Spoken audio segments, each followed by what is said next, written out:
Hello, hello. Welcome, everybody. Welcome to today's webinar, Quorum in Action from Manual to Modern, Transforming a City's Legislative Affairs. We're going to give everybody a few seconds, a minute or so, just to get logged in and comfy.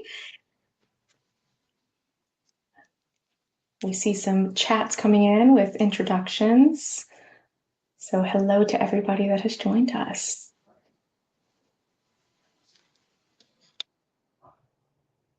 All right, so a few housekeeping reminders before we begin. First of all, thank you all for joining and tuning in today on a busy Wednesday. I am Maggie McKee. I'm Quorum's Senior Solutions Engineer, and I will be your hostess for today's conversation. Before we dive in, just a few quick items. We are recording today's webinar, so we're going to make sure and send it all out to you after the event. If you have any questions throughout the presentation, I can see that we've already got the chat rolling, but please drop your questions into the Q&A tab near the chat box. You can also upvote other people's questions, and we can prioritize questions based on engagement. And we're going to try and answer as much as we can today during our Q&A session at the end. But without further ado, let me introduce our featured speaker. This is Ariel Traub. I'm thrilled to introduce you all to Ariel. She is the Managing Director of Legislative and Public Affairs for the City of Garland, Texas. And Ariel brings more than a decade of experience in government affairs with roles from Texas Senate to Texas Health and Human Services Commission, and in local government positions in Georgetown and now Garland. She is known for building strong intergovernmental relations programs, leading legislative task forces, and crafting proactive strategies that drive real policy impact. In her current role, she is modernizing how the City of Garland tracks and responds to legislation, engaging strategically with lawmakers, and measuring success in ways that resonate with city leadership. Ariel, that is as impressive as it can get. I think you made me sound cooler than I am. It's pretty cool. All right, so what can we expect today? So today, Ariel and I are going to chat about how her teams monitor over 10,000 bills filed during the Texas legislative sessions, how Ariel and her teams leverage quorum sheets and dashboards to stay ahead of important issues, how you all are improving engagement with legislators both during and between sessions, and then most importantly, what is on everybody's mind is defining and demonstrating ROI in public affairs work. Ariel will also share how her use of technology has evolved and what metrics resonate with elected officials, and her perspective on where legislative affairs is heading in an increasingly digital world. So Ariel, thank you so much for being here with us this morning. Yeah, thanks for having me. Yeah, morning for you, afternoon for East Coast. So I have a few questions just to start us off. So I know that the Texas Legislature meets biennially with thousands of bills filed. So how does your team prioritize which bills to track during the session and what is not necessarily highest priority? Yeah, so we have a few different metrics that we use. One of them is who's the author. I think that's really telling. There are, different legislators that have different amounts of influence in Texas, so the author matters quite a bit. And then I would also say that how big is the impact to the City of Garland? So if this bill moves or is passed, how big would that impact be to Garland? Those are the two biggest factors on how we track legislation. But if we are iffy on, is this going to move? Is it not? We'll put it as watching. And then if it moves, then we adjust that. So right now, I think we're tracking roughly 300 in support, roughly 400 or 500 in oppose, and then I think 800 or 900 as watching. So as things move, those numbers kind of shift and change. Yeah, That is a lot. And I think a lot of our viewers can probably relate to just the sheer volume of bills coming in and out. So I would love to know, just with that amount of volume of bills, so things are moving so quickly, what does your structure look like for your team to make sure that you aren't missing anything, or, nothing important potentially falls through the cracks? I think we're fortunate because we have a really strong group of cities here in Texas that we all kind of work together. So we make sure that things aren't missed. It's like the best sounding board I think you could have. It's a group called the Texas Municipal League. There's a small group of us cities that we get together and we kind of go through some of these postings, and some cities will flag things that we hadn't caught, or we do the same. So I think having the ability to work together with them is really, really important. But internally, it's just myself and my employee Taylor. She handles all of our regulatory affairs. So we kind of split things up that way.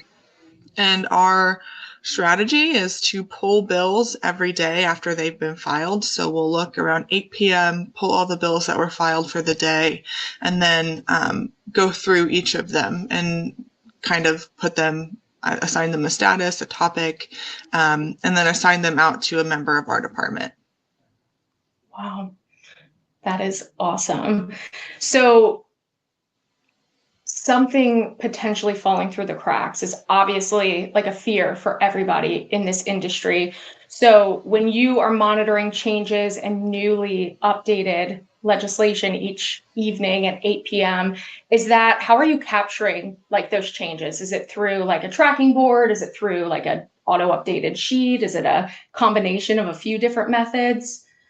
Yeah, I would say it's probably a combination of a couple. I'm very visual, so Sheets is something that's really, really helpful for me, being able to see things all in one place and then being able to kind of sort them in various ways has been really helpful for me. We use the Texas Legislature online. We'll go and we'll pull that report on all the bills that were filed for that day, and then we'll compare them in quorum too. That way it's our kind of fail safe of making sure that things don't fall through the cracks. So that's our first step. And then we're able to take that to our meetings with our advocacy groups. And then that's our second step. So did we catch everything? If we didn't, then we figure that out there and we're able to kind of readjust. And then I think we work really well with other lobbyists and team members. Maybe there's a interest group like TRAPS who works on public parks, and they flag a bill that maybe we didn't think it would have that big of an impact. So being able to kind of use those other groups as maybe even another layer is really helpful. But visually, we use Sheets, and then we use dashboards quite a bit as well. How cool, like you mentioned Sheets, how cool is Sheets? Because as everybody can kind of relate, I have a very love-hate relationship with Excel. And Sheets, for those who don't know, it's Quorum's auto-updating spreadsheet. So what Ariel's mentioning is aggregating data from subject matter experts and like partner organizations to see the full picture there in that auto-updating report. That's so neat. Yeah, I really like the Sheets function. We have our own bill analysis structure. So we use custom inputs for our bills. So if we assign a bill to one of our directors or managing directors, they'll go in and fill out those custom fields. And so I can create sheets for each of our users so they know all the bills that are assigned to them, and it'll auto update. So I email that out to them every Friday, even though it does auto update. So they're able to see which bills they have and have not reviewed based on separating it by those custom fields, because those will be blank. So when you look at it, there'll be blank fields and they can say, oh, those are the ones I have to analyze. So that's been really helpful. That is a well-oiled machine, Ariel. That is awesome. Thanks. All right. So let's say that you've identified a potential bill that has an impact to Garland. So, what is your process for quickly addressing and communicating any potential legislative threat or legislative opportunity to your different city departments and partners that could be affected? I would say that the first thing we do is we read the bill. We look through the bill text. We utilize the bill analysis that Copilot generates for us. We compare what we internally think to that analysis.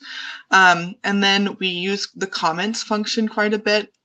So if it's something I would need express information or eyes on, I would tag one of our managing directors or directors and say, hey, have you seen this bill? I need input on it pretty quick. I think it's going to have this impact. They are usually really, really good about responding. But if I've noticed that it's been a couple hours or a day, I'll just kind of ping them on Teams or something and make sure that they're aware of the bill and ask them for their input. And then if they say, yeah, this bill is really bad, this specific clause or this line or this wording is really problematic for us, we will take that and we will redline the bill. And I love that Quorum has the ability to redline bills like in Quorum now, so I don't have to download the bill, redline it, upload it. I can just do it all there. So we'll redline the bill and then we'll talk to the office and say, hey, this is the impact the bill as written has to us. This is the fiscal impact and the departmental impact or the operational impact. It's kind of big, but this small change or maybe this wording change could really mitigate that impact. And I think offices are pretty receptive to working with you, especially if you can catch them on the front end versus, after it's already gone through a hearing and then you catch it afterwards. So yeah. I think that's worked really well for us, being able to make sure that we understand the impacts of the bill and then being able to work with the author of the bill behind the scenes to see if we can kind of mitigate those impacts, not just to Garland, but to cities across the state. Yeah. Yeah. And this definitely puts you in a very proactive approach and instead of kind of that reactionary stage that we often hear. And so a lot of what you've said, Ariel, I'm curious, what would this look like if you didn't have a system like Quorum? So if you didn't have the ability to automate and comment and it was sort of more manual than anything, like what would that look for your day-to-day and how would your team process through that? I think we'd be playing a lot of catch up, and that's not something I'm a huge fan of doing. Texas is unique in that we're only in session for 140 days every odd numbered year. So we really get moving. January and February aren't so quick. It's bills trickle in, everyone's happy to be there, a lot of fanfare. But March, April, May, things go so fast. So making sure that you have those processes in line is critical. And I love that Quorum allows us to do that. Without that, we would be pulling reports from the state website. We'd have to download bills, redline them, email them. Then you kind of have, 7 different versions of a bill. You have to keep up with those. And then you have to do that with potentially 2,000 bills, and there's just no way to keep up with that workload, especially when we only have a staff of 2 that are dedicated staff for legislative affairs. I just don't think that we'd be able to keep up with all of that bill volume without having a software that allows us to do a lot of those processes automated. Yeah, for sure. Because then that helps you engage more in the proactivity of it. That is so impactful. So, Ariel, can you tell us a little bit? So, your experience is so diverse. So, can you tell us a little bit of how Garland differs from Georgetown and vice versa? And how specifically have you customized your legislative tracking approach based on these cities' unique needs? Yeah, so in Georgetown, we had 5 users. We had a lot more than 5 people that used our software. So we had to get really smart with how we utilized Quorum. But we had, they had just invested in the software. We wanted to kind of see how it went. We ended up really, really liking it. But the recommendation was to expand the users, because in Texas, there's always like topics that are hot during session. So sometimes it's land development, sometimes it's property tax. Actually, most of the time it's property tax. And then, there's always like 5 or 6 that are really hot topics that different departments touch. And in Georgetown, with having only 5 users, it was myself with one, our legal team shared a login, our electric utility shared a login, water shared a login, and everyone else shared one. So it was really a struggle to kind of make sure that we were able to talk with everyone. I couldn't tag specific people. I'd still have to kind of incorporate email in there. So we had to get a lot more creative and use other external resources in our strategy when we only had the 5 users. Here in Garland, we have 20. So all of city management and all of our managing directors and then my team all have access. So we're able to tag people specifically who handle that area, that policy area. And that's been so helpful, not having to download different versions like I've said, and kind of make sure that everyone is on the same page, because it is able to be just tracked in Quorum all at once. If we have thoughts, we can put them in there, we can attach documents.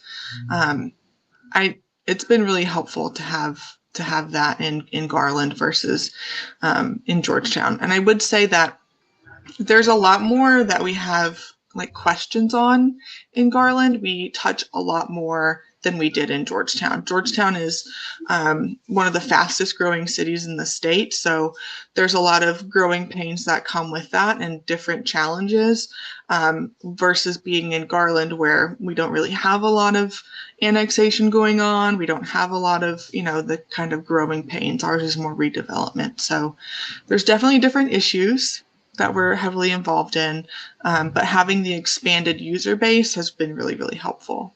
Yeah, it definitely sounds like it, like having that enhanced collaboration just in and of itself smooths some of the potential bumps along the way. Oh, yeah. Yeah, and we talked a bit about so following up on that, we've talked about how reporting and ROI is obviously different in Georgetown and Garland. And for many clients, it looks different. ROI is the question on everybody's mind. But I'd love to know now, since you've got this well-oiled machine and, you've got everything kind of set up in your auto-updating reports and alerts, what metrics are you using to include in your communications to elected officials? So what does success look like for you? And then also externally to your stakeholders, what does success look like for them? I think government relations is so hard to track for KPIs and ROI, because you could have a really good session, but no wins. And when I say no wins, I mean, you could have a super good session in that you've kept everyone informed. Maybe you've killed a couple bills that would have had a lot of impact to you, but you didn't get any of your legislative initiatives passed. That's still a really good session, in my opinion, because if there were 10 bills that would have been detrimental to your city and you were able to work on them and either get exempted or get an amendment on that would mitigate that bill, or maybe even the bill died. Those are wins, in my opinion, and those are harder to track. So I really like the notes function on Quorum, because we're able to kind of input some of that information. So anytime I visit an office, anytime I call an office, I make sure I log that. So at the end of session, I can say, my team had this many interactions. This is what we were able to touch throughout the session. So we talked to 23 or 40 or 70 representatives. We, met with or visited 15 senators. I think that's a very good measure of how active you were. How many times did you call an office or go down and talk to them or visit them or work with them on an amendment? That shows your involvement and your footprint. So that's one that we use. Another one is, how many comments did we submit, written comments? How involved were we? How many bills did we track? All of that kind of paints the bigger government relations picture of we're keeping you informed. We are communicating outside and inside of our organization, and we are able to touch different areas. So we're able to see, what policy areas we spent our most time on.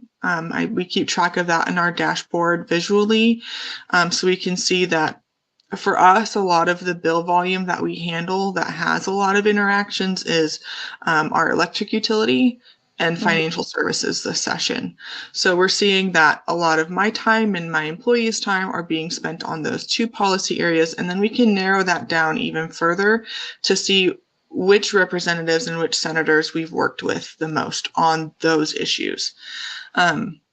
And then being able to create those visuals in your dashboard and then maybe just export them to a newsletter or something has been really helpful for us, because not only is our council and our internal leadership informed, but they can also see where our time is being spent and what we're doing. And I think that's so helpful when you're able to see it versus just hearing about it. Yeah. Yeah. I often kind of think through and use the phrase, it's putting quantitative metrics behind qualitative work, because everybody in government affairs is having impactful conversations and tracking issues. But just like you said, Ariel, it's really difficult to throw a KPI on that and be able to say, hey, I made this happen, or I made this not happen. So I think that that's a really neat way of positioning that. And I think how you and your team are doing that sounds pretty awesome. And in that, you had touched on communicating out, so like potentially a newsletter. So how are you communicating this out to your stakeholders? We do a newsletter every Sunday. We send it out.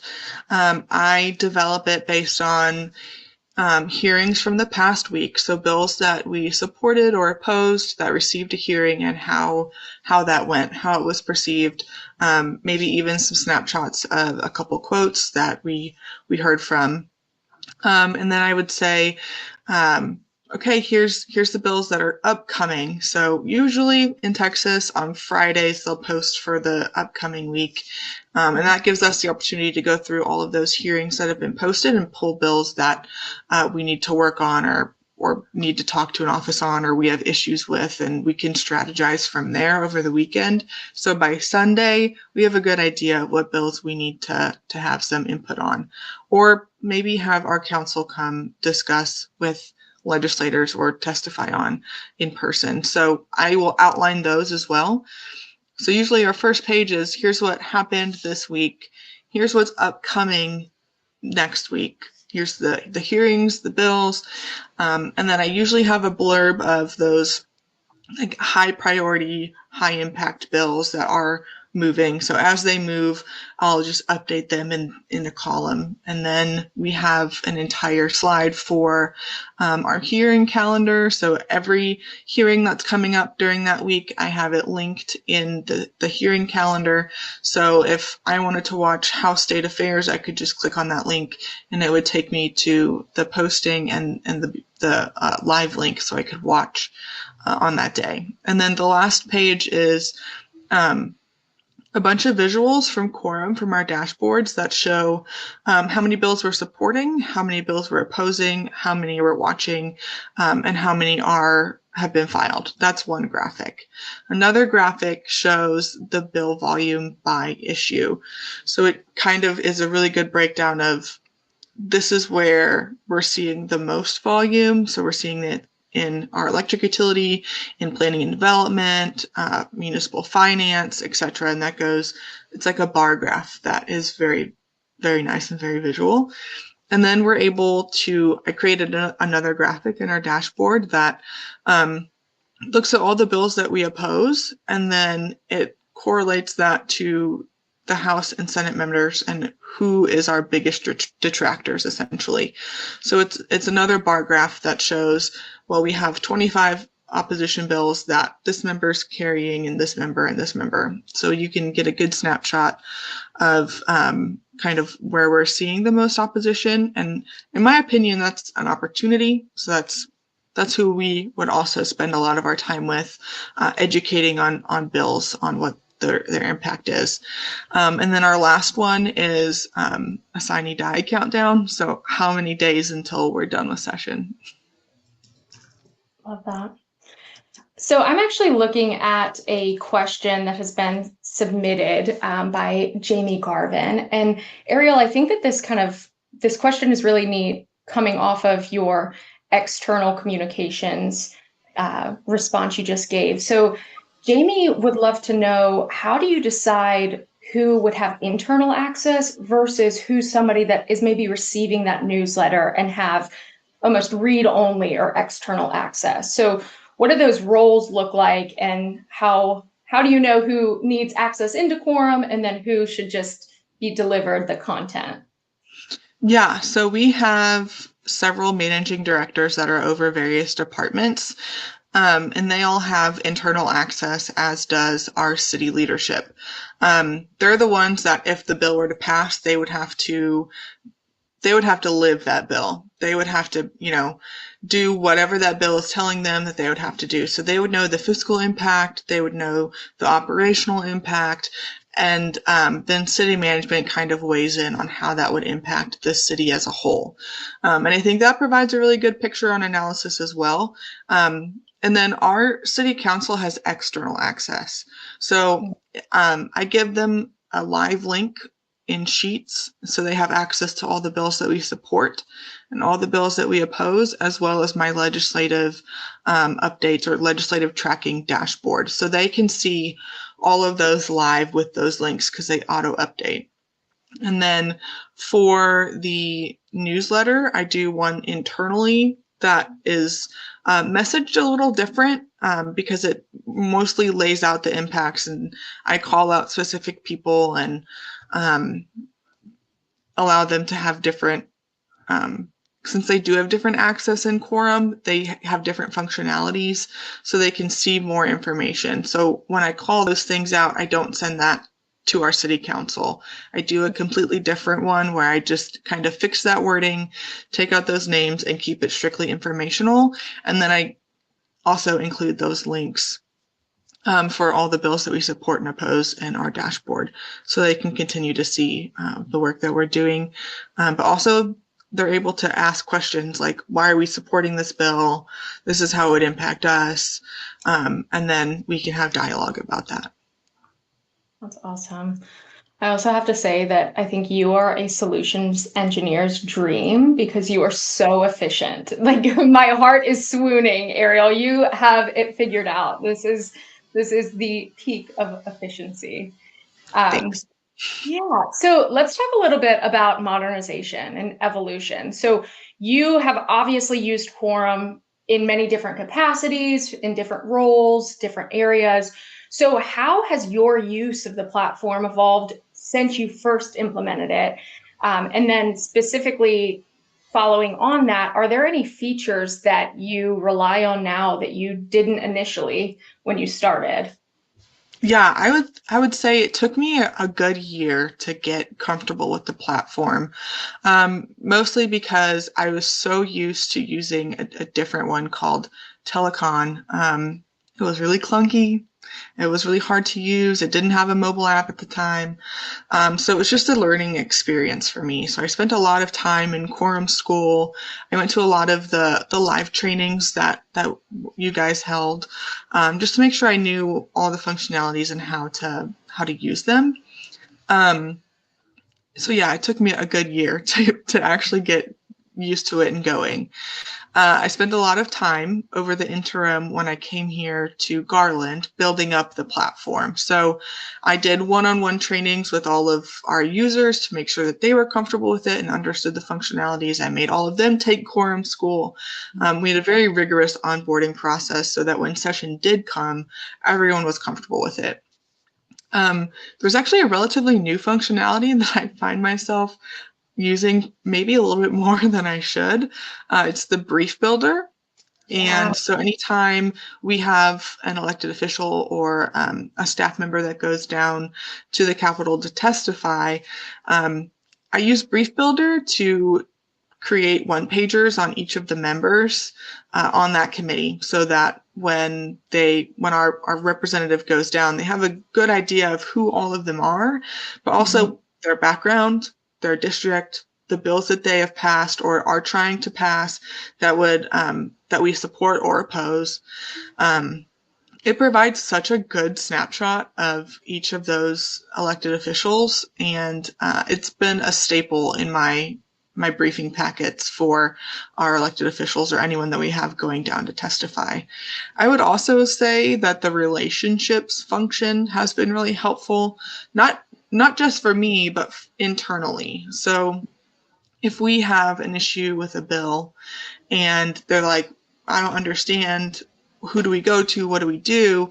Sometimes they'll even use that relationship function to say, oh, well, maybe if she won't carry it because her bill docket's full, they vote very similarly, maybe they will. Or maybe it's completely different. Maybe she votes completely different from this person, and we need to go with this person instead. So I think those are probably the two functionalities I've not just depended on, but used heavily since they've been available. I love that. That is so awesome. So let's talk a little bit about AI. So Quorum has implemented, as you well know, Quorum Copilot across the platform. So that is implementing AI where you can, kind of type into Quorum Copilot and say, what are the impacts to this bill in Garland, Texas? With the rise of AI, how do you see your role, or just generally the role of government affairs, evolving? I would say that AI is not completely accurate all the time. So I do use it. I use ChatGPT quite a bit. I've created my own custom GPTs for various functions, and I love them. But there have been many times where I'll upload a bill and it'll give me a summary, and it's nothing like the bill does. So I think it's important that you have someone that knows what they're doing and has worked in the industry long enough that they can read a bill and have a good idea of what it does, but maybe use AI to compare it against your city charter. That's what we have. All of our code of ordinances, all of our economic development code, everything is uploaded into my custom GPT. So I can take a bill, I can take the information or analysis that I've gotten from our managing director or director, put that in there and say, this is what we're saying internally. Read the bill, compare it against our code of ordinances, and tell me line by line or section by section how the bill would affect the city of Garland. And that has been so helpful. But if you don't know how to read a bill, you don't know how to analyze a bill, I'm not sure that functionality is going to be helpful. So I think that in the role of government relations, AI can be a powerful tool that can help you save time. But I would also say that not anyone can just do it and read it, because sometimes they get it wrong, like completely wrong. Yeah. But then sometimes the messaging is just not right for your audience. And I think that having someone that knows those nuances, that has been in the industry for a while, can use the tool effectively. But someone who hasn't, who doesn't have any context, it could get them in trouble. Yeah, completely. So we've talked a lot about your session, so during session, but also going back to Texas Legislature is 120 days every other year. So what are your strategies to maintain engagement with lawmakers outside of session, like during the interim? And do you use Quorum through any of your interim processes? Yeah, so we use that relationship function all year. But also, I think it's really helpful when you're meeting with elected officials that it's not just based on, the last session. It's what about the last 3, last 5? How long has that elected official been around? Have their priorities changed? So when they first were elected, what did their bill output look like versus now? Have we seen a shift? Have they come around to liking cities more, or has cities always been like top of their mind and trying to change and adjust? I think that really helps us in communicating with them, because there are a couple legislators who, session after session, like preemption of cities and, kind of changing how we can have different financial tools available to us to serve our taxpayers has been something that has been at the top of their list, top of their bill volume every single session. And knowing that and being able to accept that and maybe move on or just be like, you know what, that person's going to be a detractor no matter what. But we know this and we can work with them to the best of our ability, but we're not going to get our hopes up. Managing expectations is a huge part of our job, I think. Wow. So having that context is extremely useful. So we use that when we visit with offices over the interim, but also in the city of Georgetown and a couple other cities do this too. They have like a legislative group that they have that they've created that are it's citizen led. It's a board that looks at the city's legislative agenda, and Quorum has helped us develop that as well. So it provides us a really good picture, and it's a good predictor of things that we can see from different elected officials in the future. It allows us to keep up with meetings during the interim or during special sessions, which are increasingly popular in Texas. It's just a good all around tool to have for us, especially since we can go to offices and get contact information and upload it into Quorum. So we have all of that information. It's been good to use all year round. Yeah, that's awesome. And then kind of analyzing and maintaining trends and how you are engaging with contacts and constituents too, as well as officials in and out of session. That's awesome. Well, in just a few minutes, I have one question for Ariel. Just a few minutes, we're going to open up Q&A. So go ahead and get your questions ready in the Q&A. But Ariel, a question I have for you, what advice would you give to cities or state legislatures and how they are building out legislative affairs capabilities? Because you have it figured out. I feel like the best advice I could give is to have internal meetings and see what everyone else's idea of government affairs looks like. Because I think everyone can maybe have a little bit different picture of what our role should be. You should do this, or I think you should do this, and making sure that everyone's on the same page with what is expected of you, but also being able to manage their expectations too. Like in Texas, there's only so many days. There's only so many staff hours that we have.